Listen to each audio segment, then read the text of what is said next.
फ़खर जमान ने पाकिस्तान का सर फ़खर से बुलंद कर दिया। शाहीनों ने वर्ल्ड कप के अहम मैच में न्यूजीलैंड को 21 रन से हरा दिया। बारिश के बायस डकवर्थ लुइस मेथड के तहत न्यूजीलैंड को शिकस्त दी। पाकिस्तान को जीत के लिए 402 रन का हदफ। ताकुब में फ़खर जमान की जारहाना बल्लेबाजी। 81 गेंदों पर 126 रन बनाकर नॉट आउट रहे। कप्तान बाबर आजम ने भी नाकाबिले शिकस्त 66 रन बनाए। पाकिस्तान ने 25.3 ओवर्स में 1 विकेट के नुकसान पर 200 रन बनाए। मुकर्ररा टाइम खत्म होने पर पाकिस्तान को फातेह करार दे दिया गया। पहले बैटिंग करते हुए न्यूजीलैंड की जानिब से रचन रविंद्रा ने 108, कप्तान विलियमसन 95 और फिलिप्स 41 रन बनाकर नुमाया रहे। वसीम जूनियर ने 3, हसन अली, इफ्तिखार अहमद और हारिस रऊफ ने एक विकेट हासिल की। Fakhar Zaman man of the match करार।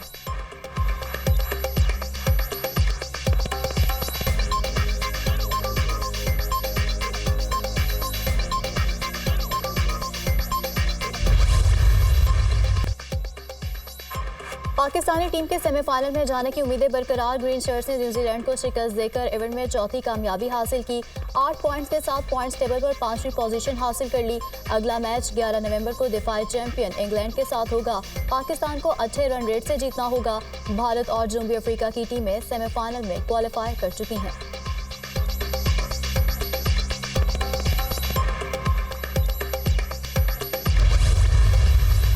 बहुत अच्छे तरीके से जीता है। एक बड़े मार्जिन की ताकुब में थे और अगर मेरे ख्याल ये है कि अगर बारिश नहीं होती फिर भी हम जीत जाते। मेरे ख्याल से बहुत अच्छा परफॉर्म किया इन लोगों ने और फ़खर जमान की एक वो इनिंग जिसकी तवक्को थी और जिसकी ज़रूरत थी पाकिस्तान को। वो टफ मैच था लेकिन बारिश की वजह से रन रेट बहुत अच्छा था, उनकी वजह से वो जीत चुके हैं और इंशाल्लाह जीत सकते हैं आगे भी मैचेस। हमारी उम्मीदें पाकिस्तानी टीम के साथ है और जिस तरह आज बाबर आजम के लिए है, फ़खर जमान के लिए है। फ़खर जमान ने साबित कर दिया कि वो फ़ख्र पाकिस्तान है।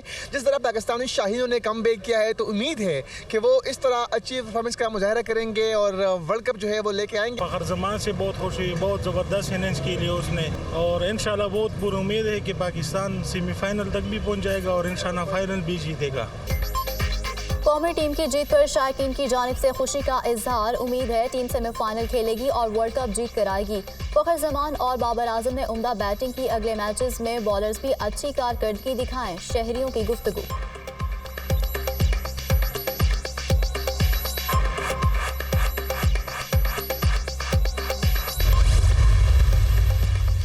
वर्ल्ड कप में आज एक मैच खेला जाएगा। जनूबी अफ्रीका और भारत की टीमें आमने सामने होंगी। भारत ने 7 मैचेस खेलकर 7 में कामयाबी हासिल की। जनूबी अफ्रीका ने 7 मैचेस में से 6 जीते। दोनों टीमें सेमीफाइनल के लिए क्वालिफाई कर चुकी हैं।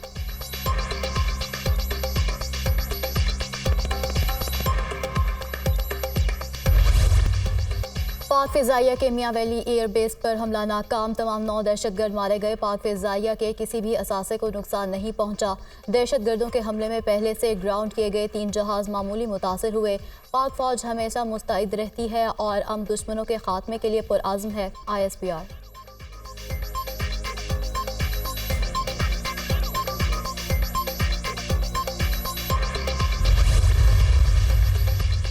एयर चीफ ज़हीर अहमद बाबू सिद्धू का दहशतगर्द हमले के बाद मियांवाली एयरबेस का दौरा। दरअंदाजी की कोशिश नाकाम बनाने पर पाक फ़िज़ाइया के एहलकारों की पेशा वाराना महारतों को सराहा। हम कौम को दरपेश किसी भी खतरे से निमटने के लिए पुरआज़्म है। पाक फ़िज़ाइया मुल्की खुद मुख्तारी और इलाकाई सालमियत के तहफ़्फ़ुज़ के लिए भरपूर किरदार अदा करती है। सरबराह पाक फ़िज़ाइया।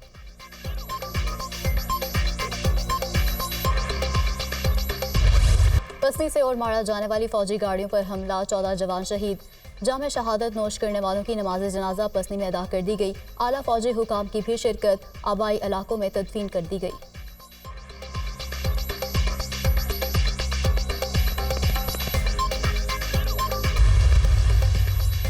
इंतखाबात की मुकर्ररा तारीख 8 फरवरी पर तमाम फ़रीक़ैन मुत्तफ़िक़ हैं। सदर से इत्तफ़ाक़ के बाद इंतखाबात की तारीख का नोटिफिकेशन जारी हो चुका। वफाकी और सूबाई हुकूमतें यकीनी बनाएं कि इंतखाबात का अमल 8 फरवरी को बगैर किसी रुकावट के मुकम्मल हो। कोई इदारा दूसरे की आइनी हदूद में मुदाखलत करे तो नताइज संगीन होंगे। अदालत ने सदर और इलेक्शन कमीशन के अमूर में मुदाखलत नहीं की। अदालत ने सदर और इलेक्शन कमीशन को तारीख के तयन में सहूलत कारी की। सदर का 3 अप्रैल को असेंबली तहलील करने का फैसला गैर आइनी था।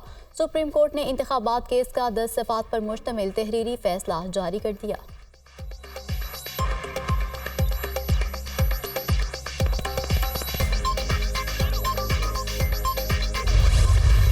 इसराइली फौज की बर्बरियत गजा में अलकुद्स हॉस्पिटल के करीब बमबारी। अल-शिफा हॉस्पिटल में एम्बुलेंसेस पर भी बम गिरा दिए।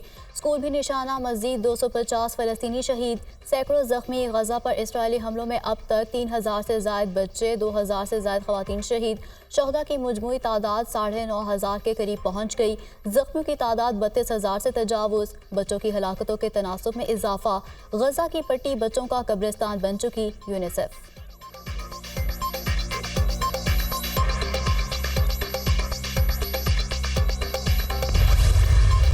हमास की इसराइली फौज के खिलाफ बड़ी कार्रवाई। 6 टैंक, 9 फौजी गाड़ियां तबाह, ऑफिसर समेत 19 सेहोनी फौजी हलाक। अल-किसाम ब्रिगेड के जंगजुओं ने इसराइली फौज के बटालियन हेडक्वार्टर पर धावा बोल दिया। ड्रोन हमले में भी जानी नुकसान का दावा।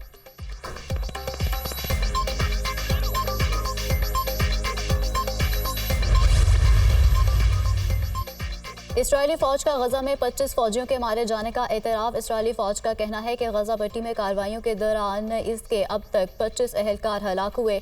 ज़मीनी हमले में सेहोनी फौज के 260 अहलकार शदीद जख्मी भी हुए।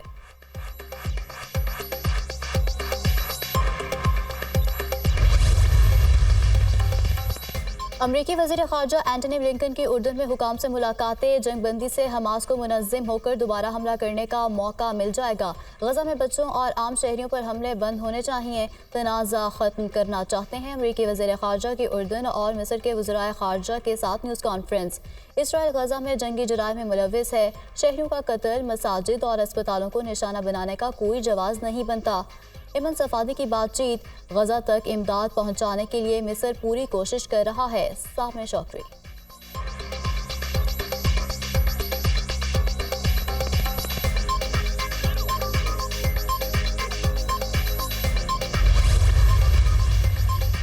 मशरिक़ वुस्ता में अमन के लिए फ्रांस का आलमी कॉन्फ्रेंस बुलाने का ऐलान। फ्रांस 9 नवंबर को बैनुल-अक़वामी कॉन्फ्रेंस की मेज़बानी करेगा। मिस्र, उर्दन, खलीजी और अरब ममालिक के साथ साथ मगरबी यूरोपीय ताकतों और G20 अरकान को भी मदऊ किया जाएगा।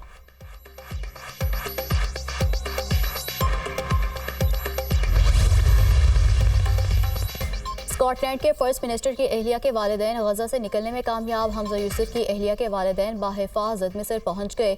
हमजा यूसुफ की अहलिया का खानदान 7 अक्टूबर से गजा में फंसा हुआ था।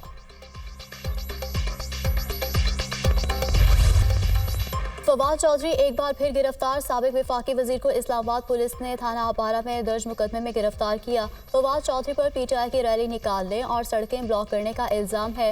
वफाकी पुलिस का बयान। PTI रैली के खिलाफ मुकदमा सरकार की मुद्दत में दर्ज किया गया था। हिरासत में लेने के बाद फवाद को कहाँ मुंतकिल किया गया कुछ इल्म नहीं। भाई फैसल चौधरी।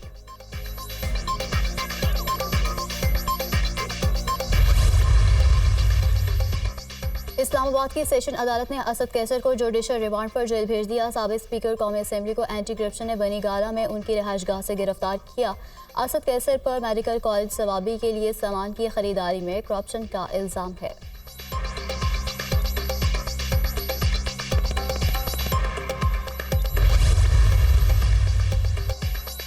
£190 मिलियन स्कैंडल और तोशाखाना केस। चेयरमैन PTI की नैब केसेस में जमानत बहाली की दरख्वास्त समाअत के लिए मुकर्रर। Chief justice Islamabad high court Aamir Farooq की सरबराही में 2 रुकनी बेंच 7 नवंबर को समाअत करेगा। तोशाखाना फौजदारी केस में भी अहम पेशरफ। चेयरमैन PTI की मरकजी अपील 7 नवंबर को समाअत के लिए मुकर्रर। रजिस्ट्रार इस्लामाबाद हाई कोर्ट ने कॉज लिस्ट जारी कर दी।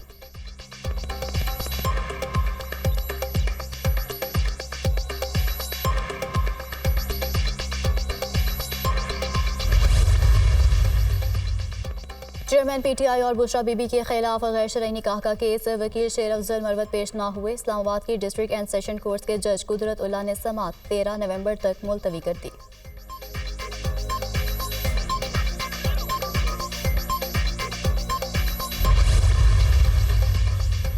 परवेज़ इलाही को मुकदमे से डिस्चार्ज करने के फैसले को मुअत्तल करने का मामला। साबिक वज़ीर आला की सिंगल बेंच के फैसले के खिलाफ इंटर कोर्ट अपील समाअत के लिए मुकर्रर। लाहौर हाई कोर्ट का 2 रुकनी बेंच 7 नवंबर को समाअत करेगा।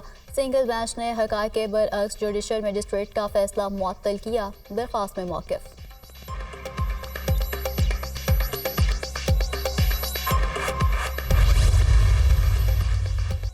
साबिक chairman SECP Zafar Hijazi Chaudhry sugar mills record tampering case में बरी। अदालत ने फ्रीकैन के दलाइल के बाद महफूज फैसला सुना दिया।